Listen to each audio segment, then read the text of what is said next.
Magandang umaga. Nanaginip ako eh.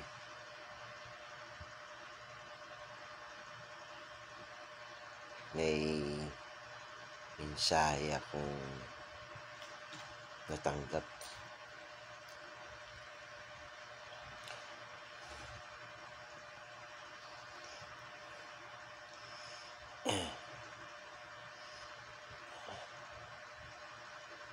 Alam mo yung bayan ng Israel?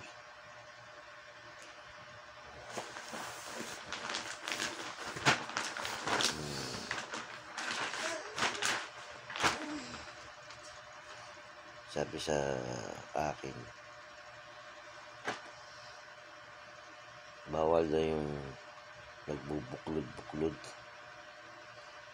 yung naggugrupo.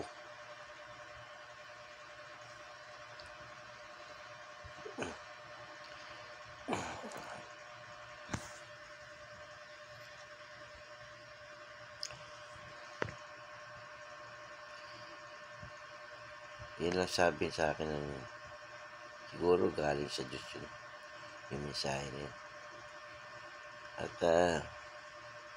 100% ako naniniwala na galing sa Diyos yung panaginip. Sabi sa akin eh, huwag daw magbuklod-buklod.